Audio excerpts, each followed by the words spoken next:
As the original singer for Metal Church, David Wayne achieved considerable success on the first two records that Metal Church released, and later on in his own band, Reverend.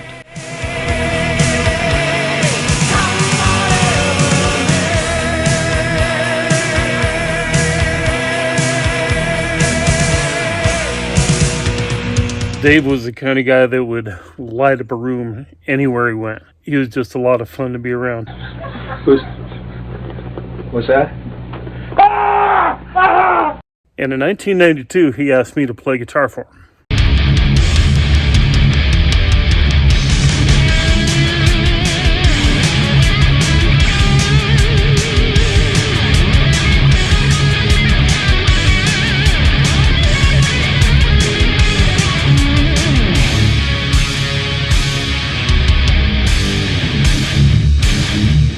Me and Dave had both grown up in different parts of the Yakima Valley, and he was a little older, so, to my knowledge, we never crossed paths while I was young, but he was in some of the local bands that I had heard of and had played with people that I knew. Of course, it wasn't that large of an area, especially musically, so you ended up knowing a lot of the same people.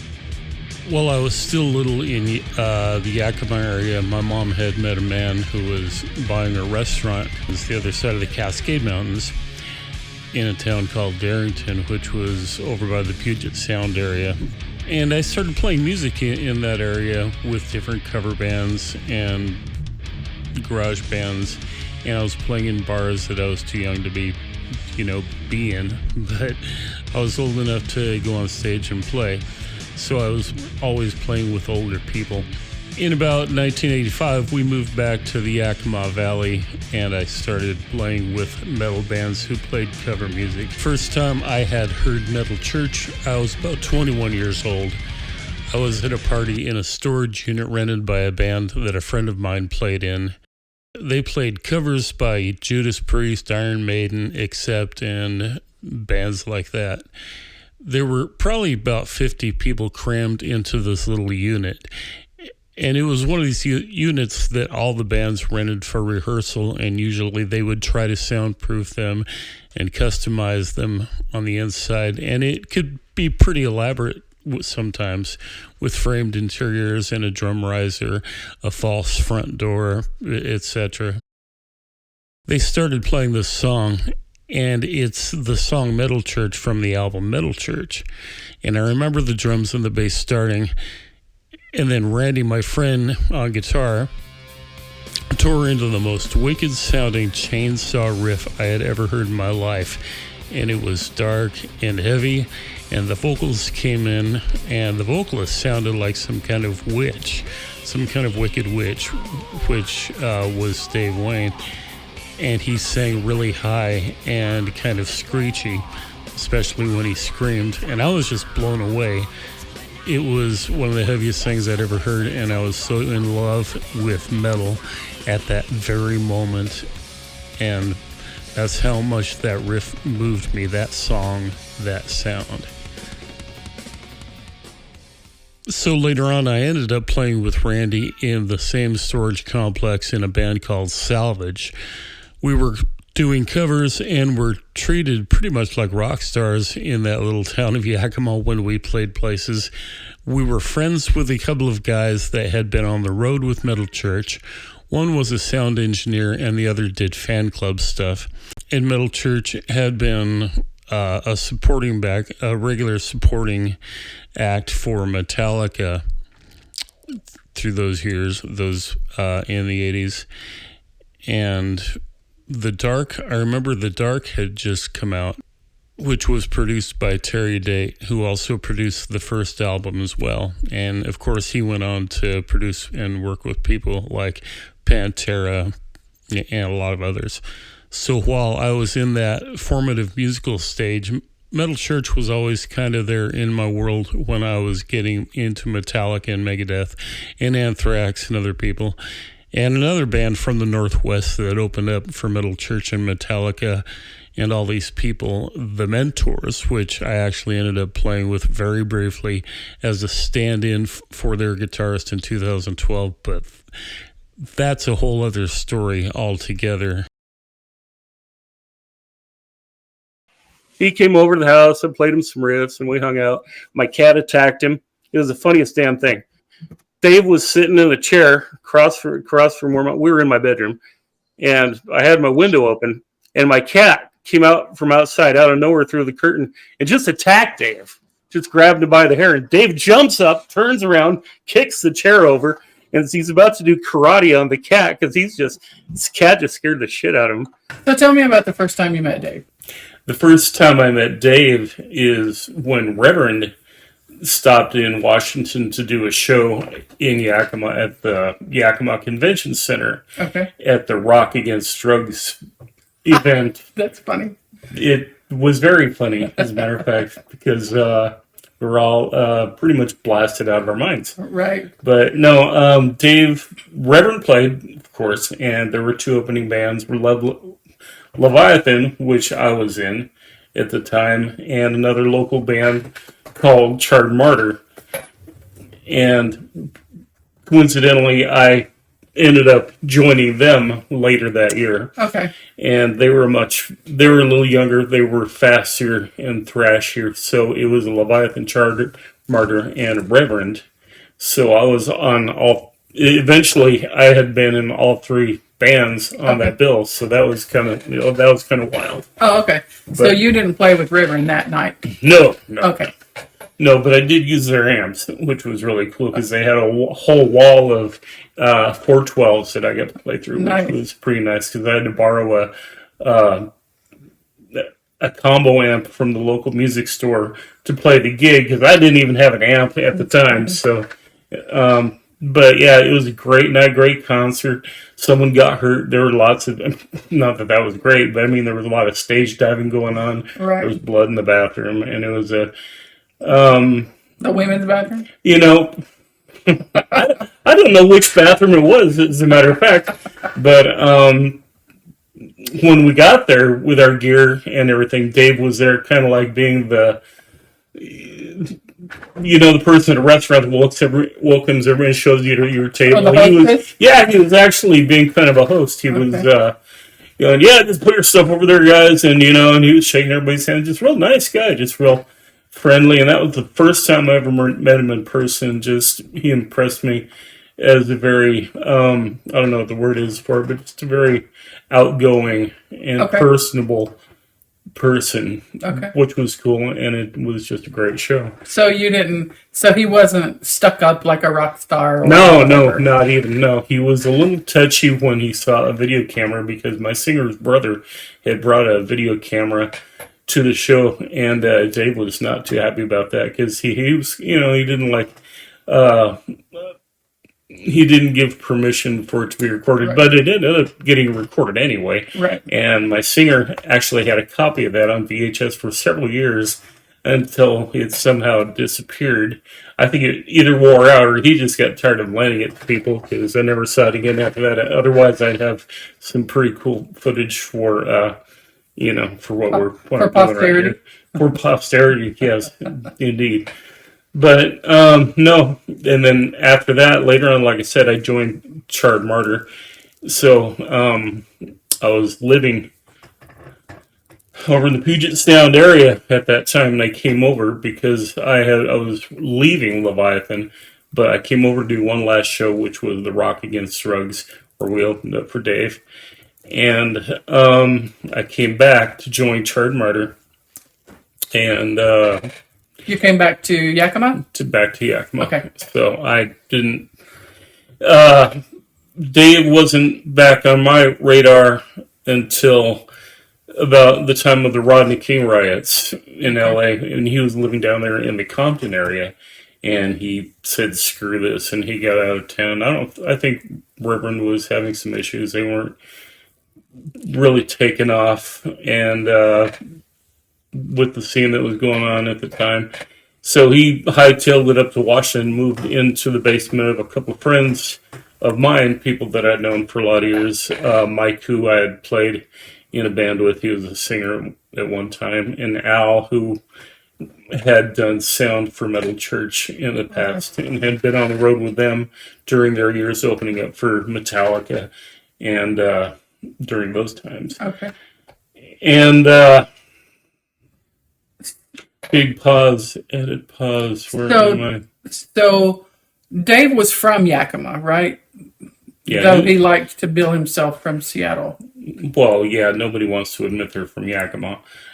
It's funny. It's pretty much the butthole of the universe. Yeah. So, Well, I mean that's how you feel when you're in Yakima. You feel like you're 2 hours behind everything else, especially before, the internet, I guess. But yeah, he was from the Lower Valley, which we call it, which Wapatoa specific. And he was older, so we never crossed paths. But when he moved up, and I heard about him coming to town, I just had a feeling that I was going to end up playing with him. oh, that's interesting. It was just a very strange feeling that I had. But so the next time I met Dave, Okay. it was actually Mike and Al that he was living with, and Dave. Sorry. Mike and Al and Dave. Yeah, they had all concocted this scheme to do a Halloween show for a bunch of horse people, a bunch of people that worked at the Yakima Fairgrounds taking care of horses. And so they got it in their minds to do a country and western concert with a bunch of us metalheads. Okay. So they called I can't remember who it was that called me and said, "You want to come do this?" We said, "Sure, why not? It sounds stupid and ridiculous." So we did that. Right. And so there were several weeks of rehearsals. Okay. We met about once or twice a week for about a month prior to Halloween. And we did that show, and listening to Dave sing old Ernest Tubbs classics and Hank Williams was ridiculous, and it was freezing, and it was a lot of fun.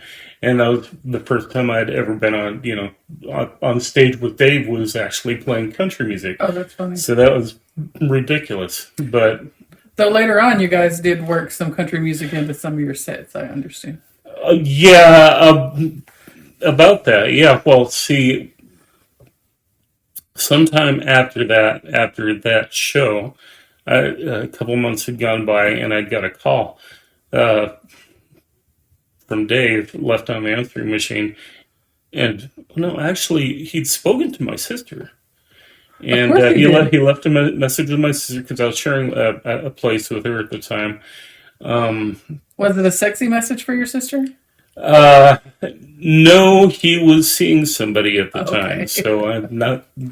But so anyway, no, it wasn't.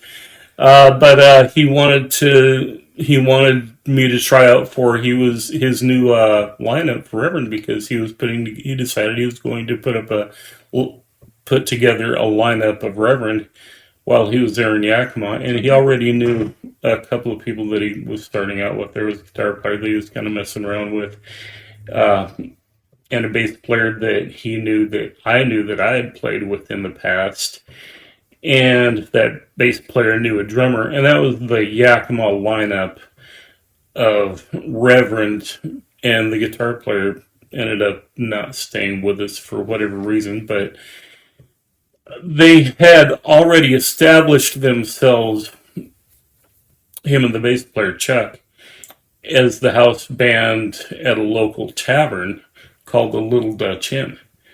And so on the weekends, they would play cover songs, and it would be a mix of top 40 and country and whatever, just because that was Chuck's thing. He'd been in around Yakima doing cover band stuff for years, and that's where I knew him from, was doing things like that. So they were doing that on the weekends, so I ended up doing that with him while we were getting together to practice and put together Reverend. But I'd already covered how him coming over and me playing for him and kind of auditioning and that whole thing. Okay. But that was the Reverend lineup in Yakima. And So it was you and Dave and me, Chuck. Dave, Chuck, and Jamie. Jamie Northrop. Jamie, yeah. Yeah, okay. Who were, and Chuck and Jamie were not really from the same school of thought or music that I was. They weren't really into hard metal. They really had no idea what thrash music was all about. So that formation of Reverend was kind of doomed. Right. And Jamie ended up leaving for California. His mom was ill. And so he took off. So we were sitting around without a drummer for a while, and Dave said, screw it. I'm going to go move over to the Seattle area and pick up over there. And he said, you want to come with me? Come on with me. And I had no car, and I knew nobody in the Tacoma area, which is where he ended up going. Right. No family, no friends or anything. And of course, you have to take a bus everywhere. Right. You have to, and so it was not, it was, I was settled in kind of with a job. So I was kind of teetering up and down, back and forth. But I did end up going over there. And when he came to get me, it was like that same night. Sorry. What? It was like the same day. He called me and said, "You still, still looking for a guitar player? Found a drummer. You want to come over or not?" And I called him later that day, and they showed up around midnight in a van, and we went down to Wapato and picked up his Harley that he had at his dad's house for several years. And we all got in the van, and on the way back to Seattle, we stopped in a hop field and stole a bunch of hops so we could make homemade beer. Because Todd, drummer that he had met, a great guy, and I still talk to him to this day, was a beer nerd, I guess, for lack of better words. Like and he was make his own home brews. Before it was popular? And he taught us how to make beers. Right. So I was in the van, and they were out just with a couple of garbage bags, just pulling crap off of vines, these hops. Like, that was going to work. but the story of the beer making is a whole other story. There was a night where one of these giant bottles just exploded in the basement that me and Dave were living in together. But so anyway, we ended up going back to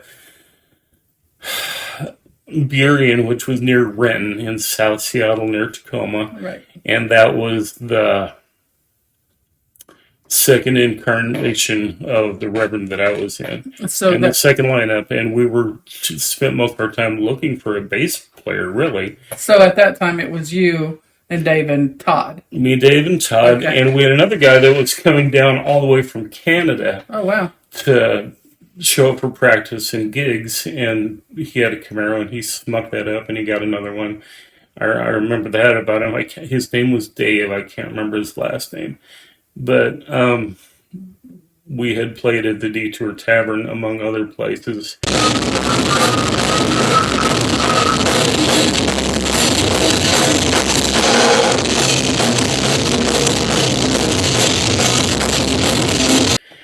Until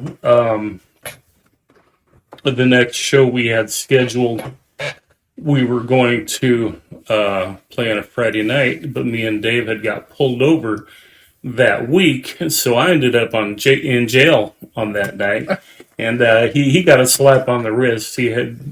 Someone found one of the officers had found part of a cigarette in his ashtray that was not a tobacco cigarette. Of course, this was before Washington was a 420 state. Right. So he had to spend 24 hours in a alcohol education school, which where they sent anybody who got busted with illegal drugs or anything like that. And of course, I wasn't as lucky. I had about spend 30 days, so I missed. I kind of screwed up that gig, and we missed a little bit of time while I was in that. But then I got out, and then we were still trying to find a solid bass player, and it was the hardest thing. Grunge was it was the peak Right. time of grunge. Nirvana was king. They were on Right. top. Nobody in Seattle cared about metal. Right. It was the wrong place, the wrong time.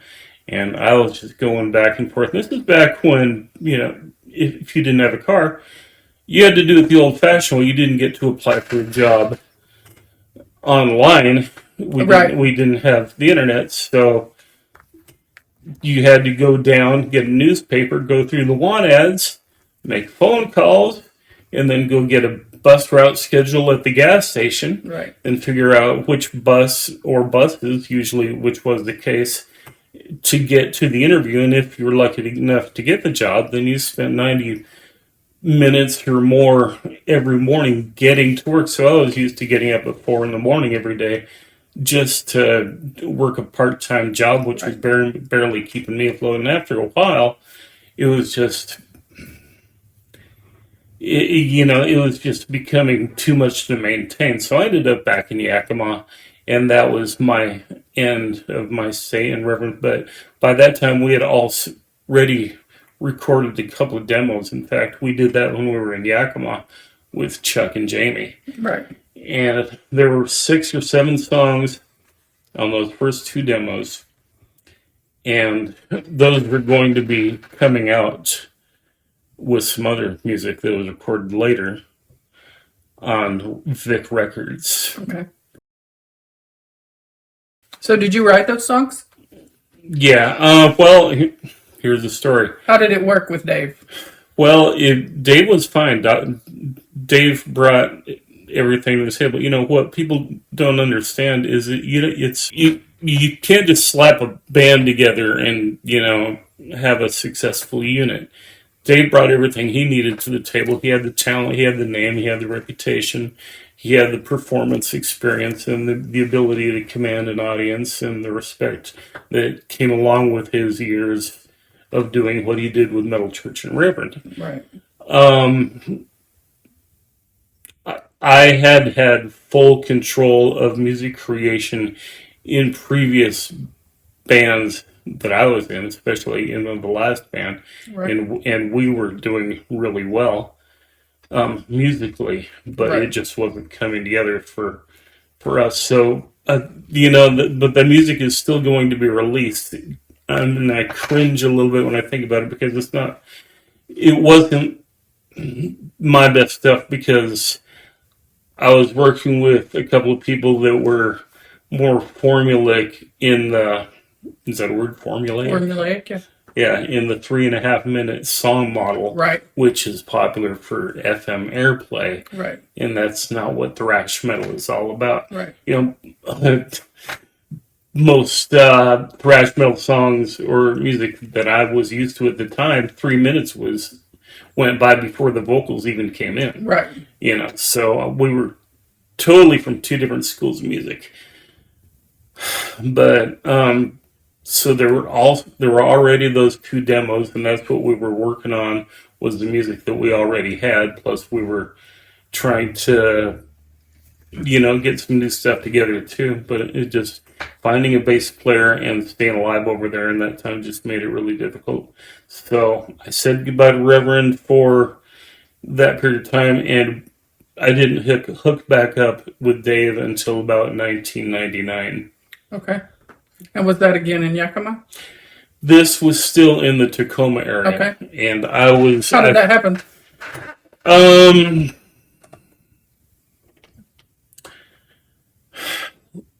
Well, as a matter of fact, I was back in Yakima playing with some people that I've known for a lot of years and had played with in the past. And Dave had called me out of the blue and asked me if I wanted to go over to Germany and play with Metal Church during their tour in Germany. This was around the time that Masterpiece came out for Metal Church. And was he back with Metal Church? Yeah, he came back to do that album, and he was doing a couple other things. He was also doing David Wayne's Metal Church. Right. And he was doing Wayne. Right. Thank you. Yes. My mind. But So I was getting pretty excited with that, and I was getting familiar with all the old metal church stuff all over again. But Vanderhoof put a stop to that, and he had other plans, so that never ended up panning out. But Right. Dave still came by and visited and popped in while I was with this other band, and I had a feeling he wanted to talk to me, so we got in the car and we went to grab a burger, and we shared a lot of burgers together, and a lot of other things too, but not that. But he asked me if I was, we got around to talking about getting together again. I can't remember how it happened, Right. but he wanted me to come over and join Reverend again. And it finally came around that I did, and I ended up back over in the Tacoma area. Of course, I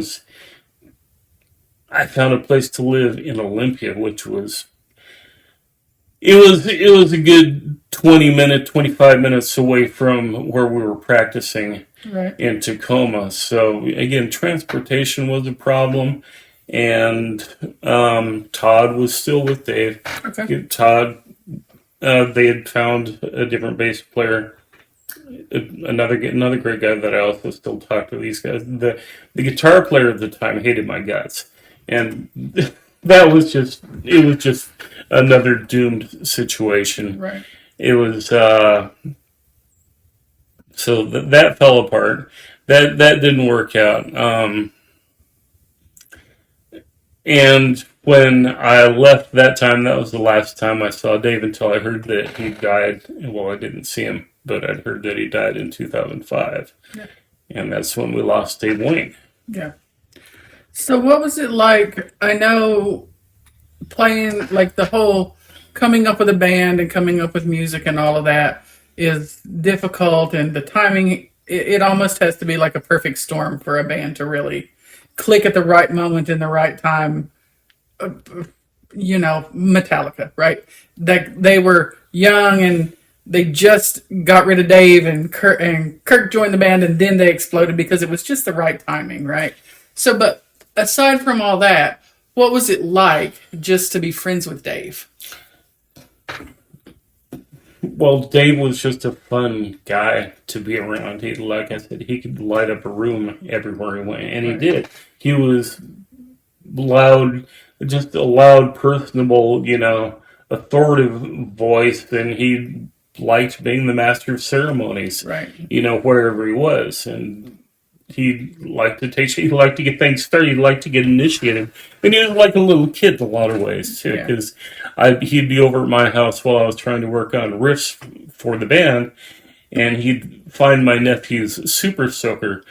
And so it was nighttime, and he'd fill it up with water, and he went out to the front yard and hid behind a bush, and he was shooting cars going down the road. And he'd come in and say, "Come out with me, and let's shoot some cars." Right. I said, "I'm trying to work on some music here, but maybe I should have lived in the moment a little more and had a little more fun." But I was trying to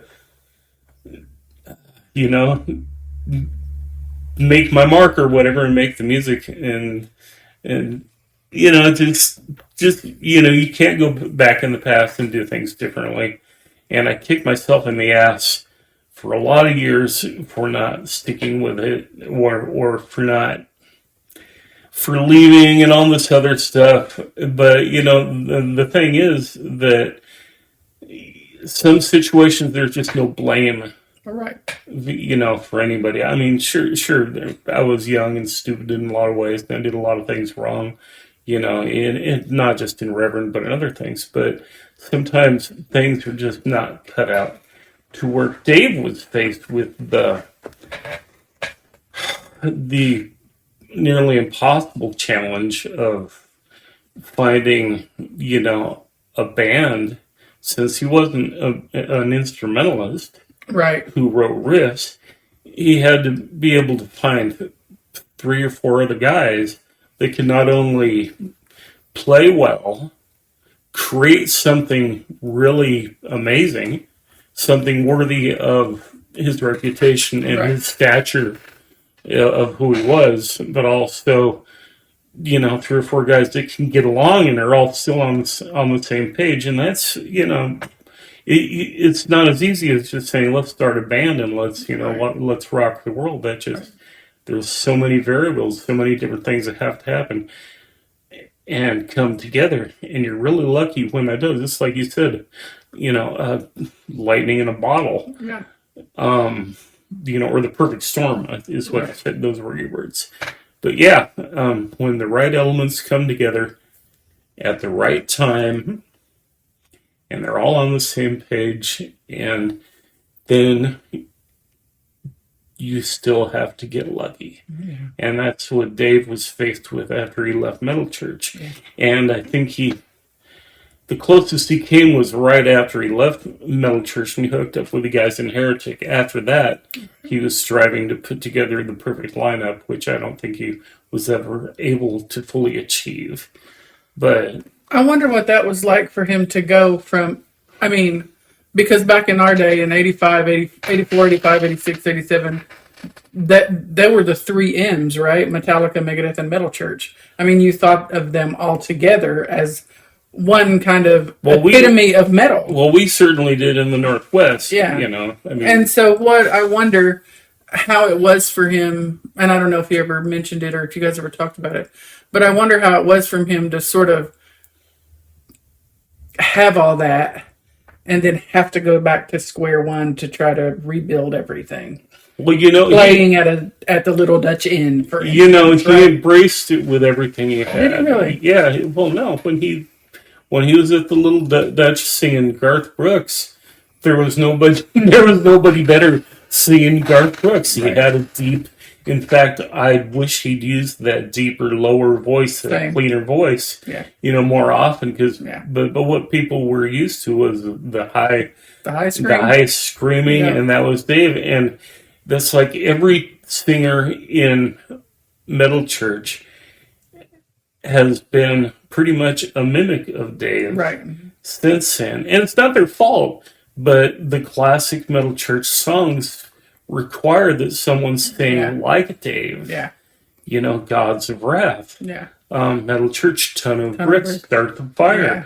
You have to be able to sing up there like that to give the audience what they want. Right. Kurt knew it, and every singer that's joined the band since then also knew it. Yeah. But and not to say they're not great singers in their own right, but they had to fill a very specific set of shoes. Indeed. Yeah.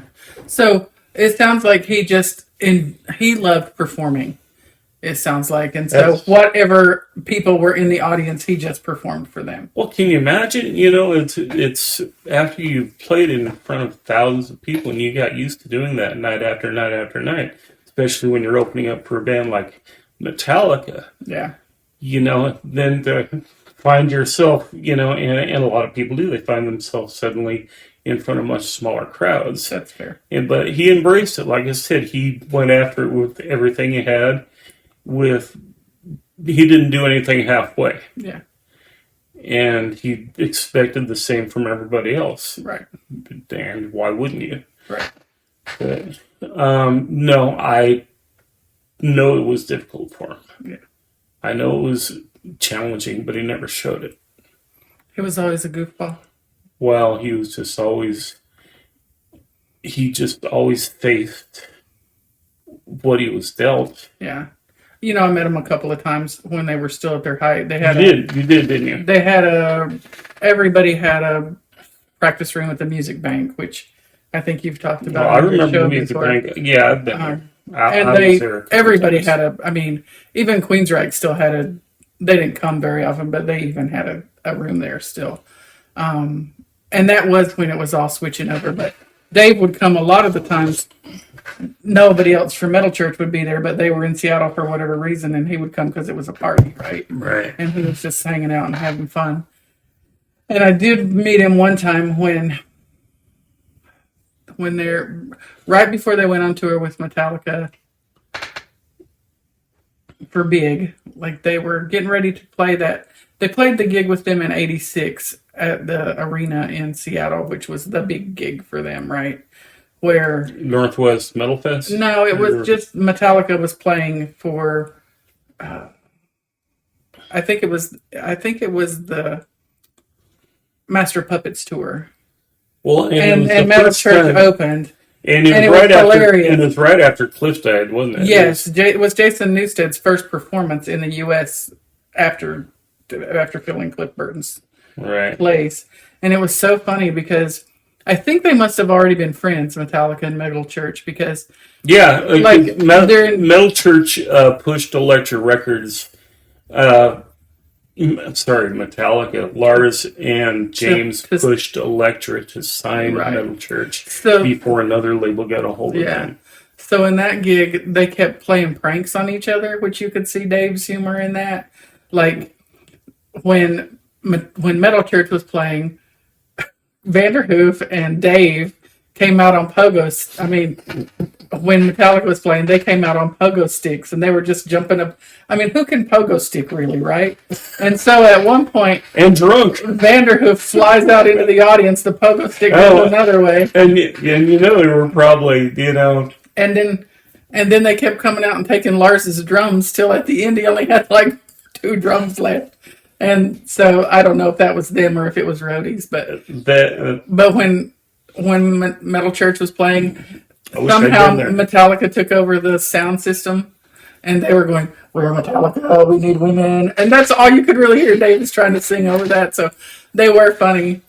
And around that time, I wish I'd seen that. They had a record signing gig, right? Like Did you get Dave's autograph? Yeah, on my boob, right, which was abnormal for me, but somebody dared me to do it.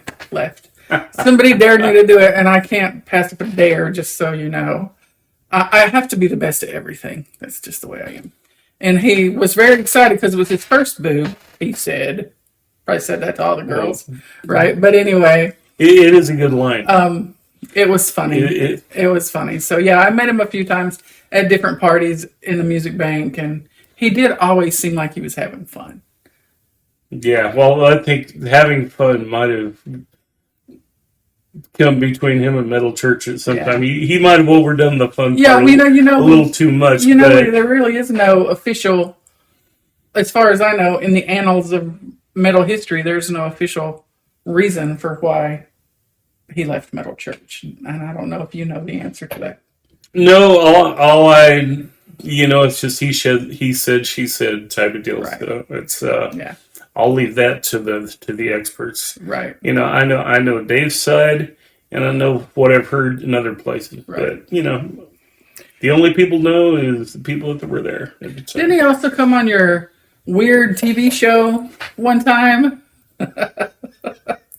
Like your UHF show or whatever that Weird Al thing was? Yeah. Hi, I'm David Wayne of Metal Church here at Couch TV. Welcome you to the Halloween edition of the show. Your co-host is Dinosaur Dick. What's that? Like your UHF show or whatever that Weird Al thing was? Yeah, the public access thing that I was doing in Yakima about 1998, 1999. It was so stupid. I would just record the band, and we would just get, just ridiculous and make up stupid little skits, and me and the singer especially. It looks like it's still working. Okay. And we had a little dinosaur puppet called Dinosaur Dick, and we gave that to Dave, and he did a little intro for me for the Halloween episode. Oh, the Halloween of episode. The show, yes. And it was hilarious. But I had photos and everything, and all of that film got destroyed. Yeah. But just that was always a fun guy. Yeah. So, what's your biggest regret? My biggest regret? I guess about that time period. I can't say I have any. It's it was what it was. It was great, Could have done this different. Everybody can go shoulda, woulda, coulda. That's true. And you spend a lot of time, like as my mom used to say, you can shit on yourself. You can keep shitting on yourself, or just get over it and move on. But it was a great experience. I was lucky to have it. I was blessed to be there. It's just part of my experience, and I'm old. Now that I'm older, I still play at least. A lot of the people that I knew Right. don't. They stopped playing, or some of them aren't here anymore at all. Right. A lot of people went the traditional route, raised a family, did the professional thing, and did really well. Living like that. You didn't do that. I didn't do that. I'm a failure. No, I wouldn't say that. So, but I have my little corner on the internet on YouTube, and I still play. So I still get fun and enjoy out of that, and it's still a creative outlet, and I still do that one thing that I feel like. Yeah. Well, and my feeling is you do something that not every just guitar player can do, which is you can create an entire song out of thin air, right? I mean, it just comes to you somehow. And I wonder if did that time with Dave impact the way you wrote a song, maybe from nothing till finish at all? Or did you learn anything about songwriting? Dave had good ideas. Dave, I was, before Reverend, I had really honed my skills writing with Charred Martyr.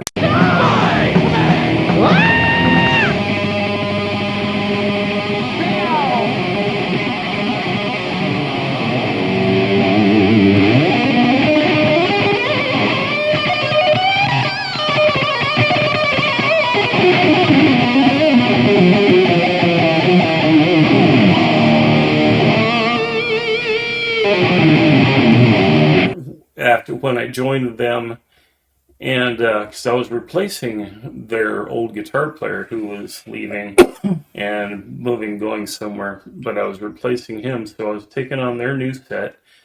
So on top of learning all their stuff, I was sitting down with the drummer Mark one day, and he said, "We need new music, so we don't have to rely on the old guitar player's material anymore." I said, "Well, I can write up a storm." And I was being a bit cocky because I really hadn't written much of anything at that time, but I just had that confidence. Right. And the moment I started, it just started pouring out of me. And I did learn how to write for a band at that time, and put music together. And of course, it was really democratic. It was, I was older, so I had more experience playing out and performing and doing things like that. But I had the freedom and the ability to, show my ideas, and everybody was on board. And we were, that band really was the perfect storm in a lot of ways. We spent so much time together. We practiced almost every night of the week, except maybe Saturday and Sunday. But if there was a band that I think should have played for Dave, it would have been that unit. Right. That we would have, because Dave really liked the music that I showed him, and because I didn't mention this earlier.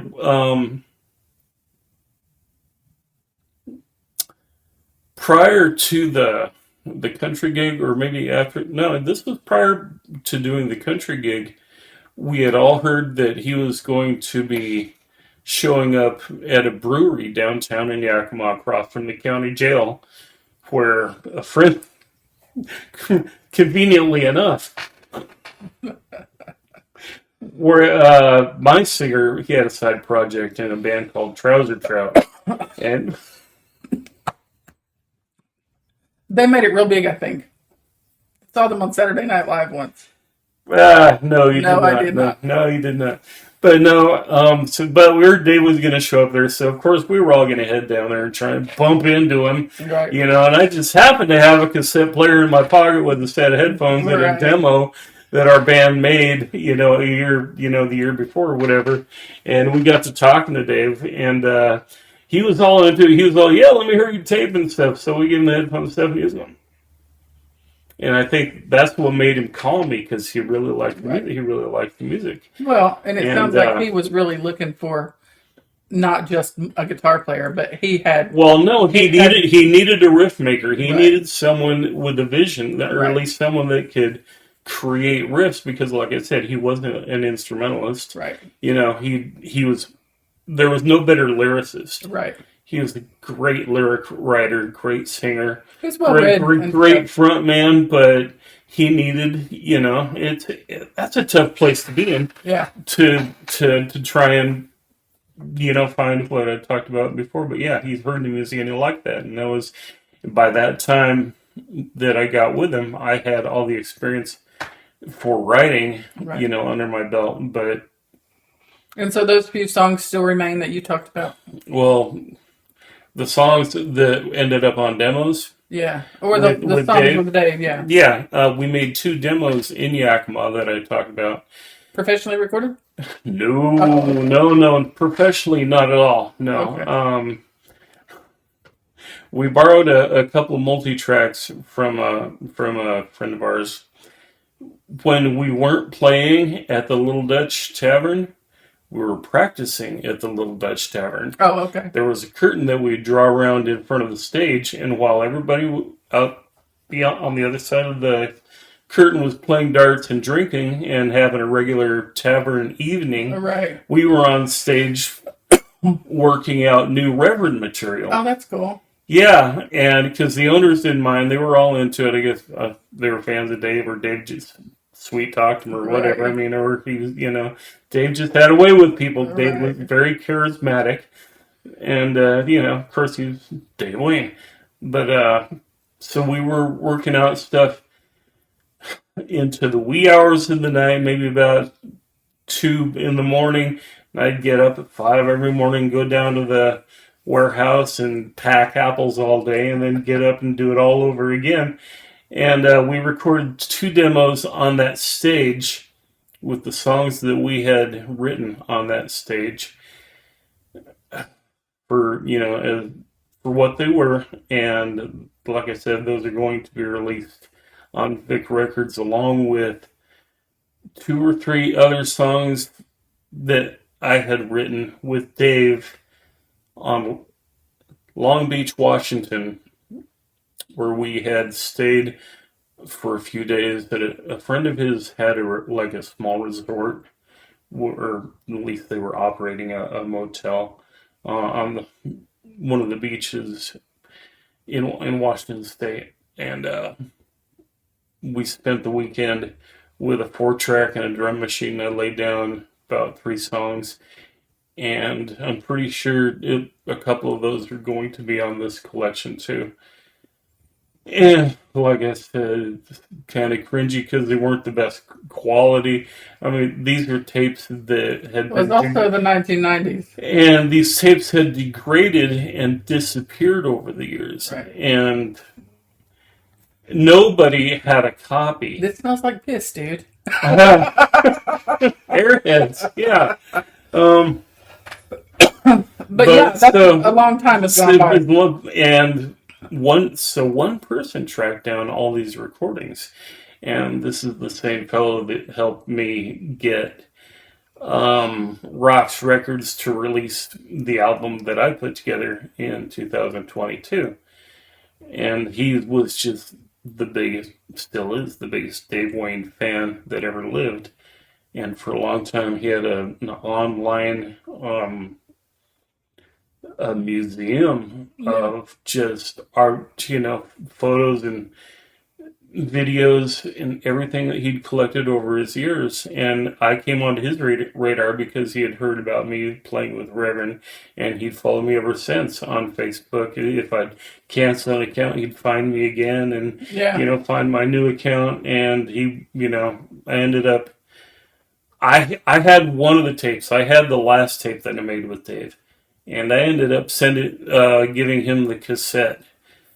And I had a copy of the music for myself, so the cassette, that was telling me he was a big fan, and I think I might have sold it to him. But either way, he had that, but he found the other two tapes all on his own somewhere.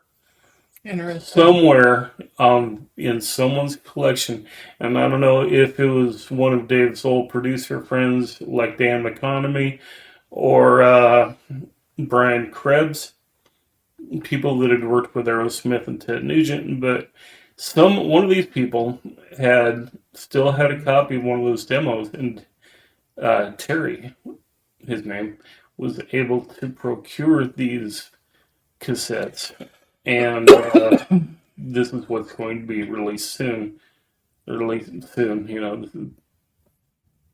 Sooner or later.